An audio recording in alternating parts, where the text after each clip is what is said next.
Until yesterday, if you wanted to control 5,000 ounces of silver, you didn't need $300,000. You only needed a performance bond or margin of about $12,000. That is roughly 25.1 leverage. It allows hedge funds, day traders, and algorithms to bet massive amounts of money with very little cash down. This leverage is what allows the price to fly up, but it is also the kill switch that the exchange controls. Here's what happened last night. The CME Group issued a notice increasing that margin requirement. Let's say they raised it from $12,000 to $18,000 per contract. That doesn't sound like much, right? But imagine you were a hedge fund holding 1,000 contracts.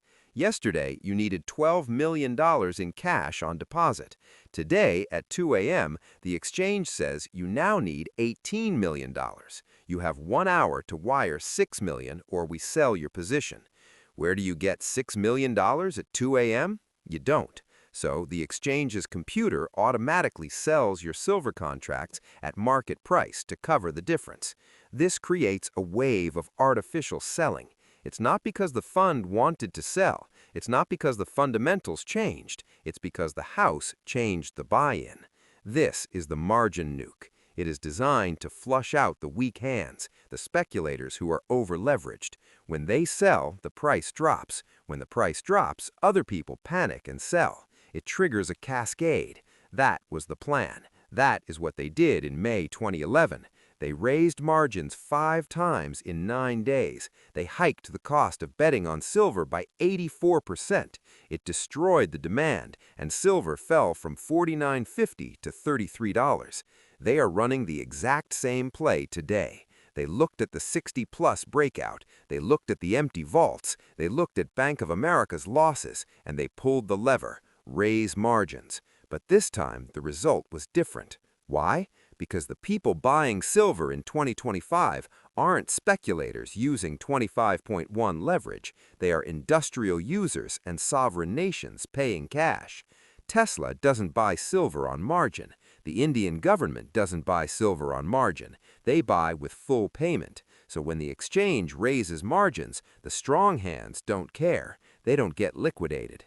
This is why the price only dropped a few cents instead of a few dollars.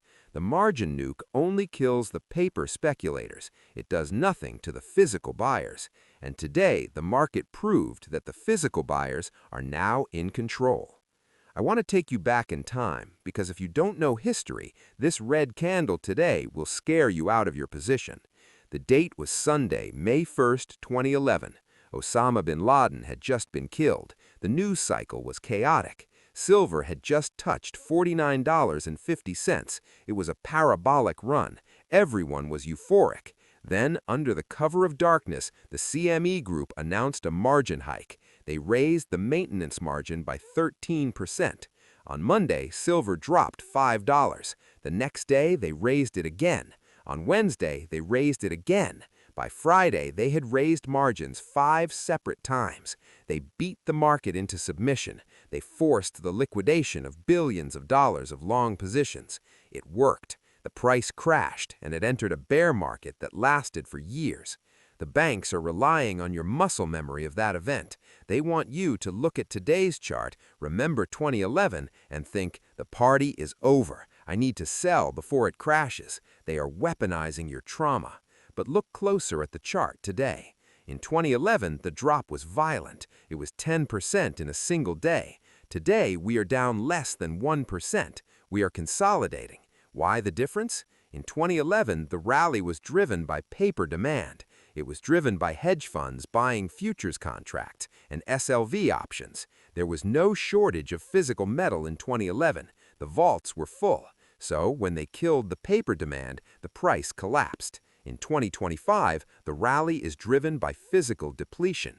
We have a 1.1 billion ounce deficit. The vaults are empty. Refineries are halted. You can raise margins on paper contracts all you want. It doesn't create physical metal. It doesn't help Samsung build solar panels. It doesn't put silver back into the LBMA vault. The margin nuke is a paper weapon used to fight a paper war. But we are in a physical war, and you cannot bomb a physical shortage with paper regulations. The fact that the market absorbed this blow today is the most bullish signal I have ever seen. It tells me that the paper market has become irrelevant. The physical market looked at the margin hike, shrugged, and kept buying. So, if the margin nuke failed to crash the market, what did it actually achieve? It created a bear trap. A bear trap is a technical pattern where the price is manipulated lower to trick traders into selling, only to aggressively reverse and trap them. Think about the psychology of the average Joe trader today. He sees the news, exchange raises margins. He sees the price dip below $64. He thinks the top is in, the government is stepping in, but I better sell now and maybe short the market to make money on the way down. So Joe sells his silver. Maybe he even places a short bet, betting it will go to $50. But who's on the other side of that trade? Who bought Joe's silver at $63.80? Was it another retail trader? No. Retail traders panic on red days. It was an algorithm. It was an industrial buyer. It was a sovereign wealth fund. They sat there with their limit buy orders waiting for the margin nuke to shake the tree. They knew the weak hands would fall out, and they stood underneath with a bucket to catch the cheap shares. This creates a springboard effect. Now the market has cleared out the weak leveraged speculators. The ownership has transferred from paper hands to diamond hands. The people holding silver tonight are not the people who panic over a margin hike. They are the people who hold for the long term. This makes the price floor rock solid. And what happens to Joe, who went short when the price turns around on Monday? When it gaps up to $65, Joe is trapped. He has to buy back his short position at a loss. His buying adds fuel to the fire. The margin nuke didn't kill the rally. It reloaded the cannon. It cleared out the leverage so the next leg up can be sustainable. We are building a base at these levels, and a base built on physical demand is infinitely stronger than a spike built on paper speculation. This brings us to the weekend risk. Why are the banks fighting so hard to keep the price down today specifically? Why Friday? Because they are terrified of the weekend. In a globalized market, the weekend is when the Western suppression turns off and the Eastern reality takes over. The COMEX closes on Friday afternoon. For 48 hours, the paper manipulators cannot touch the price. But the world doesn't stop. News happens, deals happen, and the Middle East and Asia markets open on Sunday night. If silver closes Friday at a new all-time high, it sends a signal to China and India. The West has lost control. It invites a massive gap up on Sunday open. The banks know this. They are desperate to paint the tape. They want the weekly chart to look weak. They want a red candle or a long wick to signal exhaustion. They are trying to psychologically manage the sentiment going into the weekend break. But here's the danger for them. By keeping the price artificially suppressed today, by using the margin nuke to hold it down, they're effectively putting a sale sign on silver right before the Asian Open. China sees the margin hike. They know it's a sign of weakness in the Western financial system. Do you think China is scared of a CME margin hike? No. They view it as the West running out of metal and resorting to tricks. So Monday morning becomes a dangerous moment for the shorts. If Asia interprets this move correctly as a failed attempt to crash the price, they will attack the open. They will buy the liquidity that the West just provided. This is why you never ever sell physical metal on a Friday pullback. You're selling into a manipulated dip right before the real market has a chance to respond. You're giving away your position to the very people trying to scare you.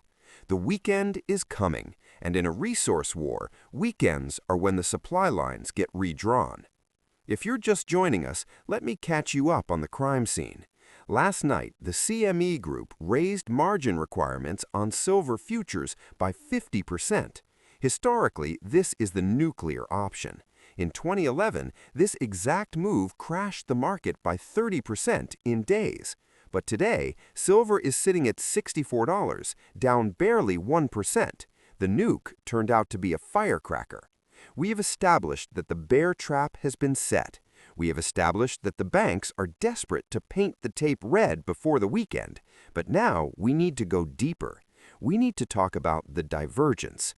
While the paper price is being managed on the COMEX, something completely different is happening in the real world. I'm going to show you the shadow order book. I'm going to explain why the industrial bid is basically an infinite wall of money. And I'm going to show you why this failed margin hike is actually the all-clear signal. The rules have changed, but they didn't change in favor of the banks. They changed in favor of the owners. Let's finish this investigation. Why didn't the price crash today? This is the billion-dollar question. If the speculators were forced to sell because of the margin hike, who bought their contracts? Usually, when speculators sell, the price free falls until it finds a bottom. But today, every time the price dipped to $63.50, it bounced right back to $64. It's like hitting a concrete floor. That floor is the shadow order book. In the stock market, you can see the level 2 data. In the physical commodities market, the real trades happen over the counter. They happen in private phone calls between massive corporations and bullion banks. Here is what is happening in the shadows right now. Corporate procurement managers at companies like Samsung, First Solar, and Tesla have standing orders. These are automated instructions given to their bullion banks. They look like this. If silver drops below $64, buy 1 million ounces immediately. If silver drops below $63, buy 2 million ounces. Why do they have these orders? Because they are terrified of the price going to $100. They see the dip today not as a crash, but as a discount. They know the fundamental shortage is real. So when the CME raises margins and forces the paper speculators to sell, the industrial giants are sitting there saying, "Thank you, we will take that." This is a transfer of ownership from weak hands to strong hands. A speculator buys silver to sell it next week for a profit. Samsung buys silver to melt it into a circuit board forever. Once Samsung buys it, that silver never comes back to the market. This is why the floor is rising. The float, the amount of silver available for trading, is shrinking every time there's a dip. The banks are accidentally helping the industry drain the vaults faster by creating artificial dips. They are allowing the whales to accumulate cheaper metal. So when you look at that chart and see it refusing to break down, you are seeing the strength of the industrial bid. It is an inelastic wall of demand that simply swallows paper manipulation. So the margin nuke failed. What does the exchange do next? They are running out of options. This is where it gets dangerous. If raising margins doesn't stop the price rise, and if supply is truly halted, the regulators have only 2 cards left to play. Card number 1, position limits. They will announce that no single entity can hold more than X number of contracts. They will frame this as preventing corners, but the target will be the ETFs and the family offices that are hoarding metal. They will force them to sell down their positions. This creates forced selling pressure. Card number 2, liquidation-only mode. This is the nuclear winter option. They can declare that for the next 30 days, you're only allowed to sell contracts. You cannot buy new ones. This effectively turns off the buy button. If nobody can buy, the price can only go down or sideways. If they do this, the paper price will crash. It might go to $50. It might go to $40 on paper. But here's the catch. If they turn off the buy button on the COMEX, the buyers don't disappear. They just move. They move to the Shanghai Gold Exchange. They move to the London over-the-counter market. They move to the physical dealer network. This will cause the great decoupling to accelerate.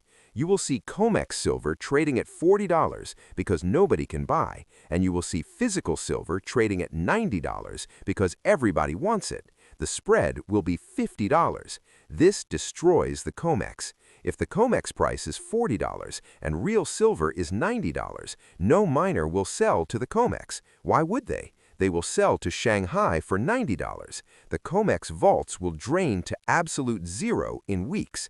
The exchange will become a zombie market, trading paper ghosts with no metal.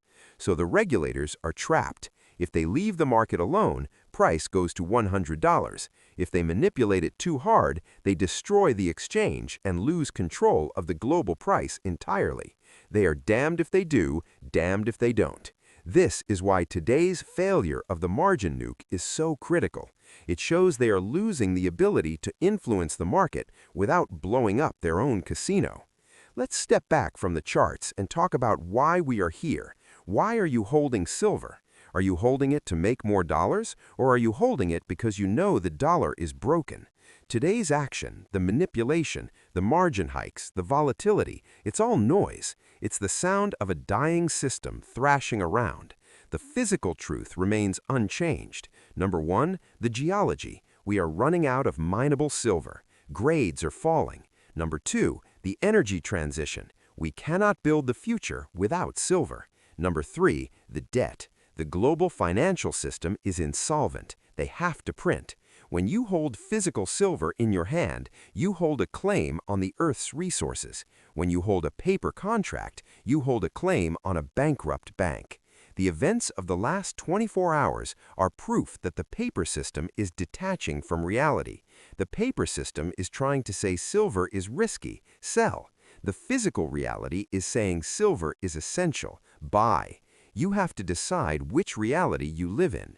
If you live in the paper reality, you are scared today. If you live in the physical reality, you are buying today. The margin nuke was a test. It was a test of your conviction. Did you panic? Did you sell? Or did you look at the price drop and smile, knowing that it's just a discount on real money? The banks are betting that you are weak. They're betting that you are impatient. They're betting that you will trade your hard asset for their paper promises. Do not give them the satisfaction. So, what happens on Monday? I want to make a prediction based on the data. Because the margin nuke failed to crash the price, because the dip was bought up by industrial whales, the market is coiled like a spring. Short sellers who added to their positions today are now trapped. They are holding shorts at 63.50. The price is 64.09. They are already underwater. Over the weekend, the physical shortage stories will spread. The news about halted refineries will hit the mainstream. People will try to buy online and realize they can't. Panic will build for 48 hours while the markets are closed. When the Asian markets open on Sunday night and when the U.S. market opens on Monday morning, there will be a rush to get back in. The shorts will panic cover. The sideline money will chase. I believe we will see a gap up on Monday. We could open at $65 or $66. If we do, it leaves the shorts trapped below with no way to exit without driving the price even higher. This bear trap today was the necessary setup for the next explosive move. It shook out the weak hands, it consolidated the price, and it proved the floor is solid. The path to $70 and then $80 is clear. The banks fired their best shot, and they missed. Friday, December 12, 2025, we survived the margin nuke. We survived the empire striking back. If you are holding physical silver, go into this weekend with peace of mind. You own the asset that the world needs and cannot print. You own the asset that the banks are terrified of. Do not let the volatility of the electronic pricing system disturb your sleep. 1 ounce is still 1 ounce, and that ounce is becoming more valuable by the day, regardless of what the CME computer says. The game has changed. The old rules where they could crash the price at will are gone. The new rule is physical scarcity, and in a world of scarcity, he who holds the metal makes the rules. Enjoy your weekend. Ignore the FUD. Stay stacked, stay strong, and I'll see you on the other side of the gap. Subscribe.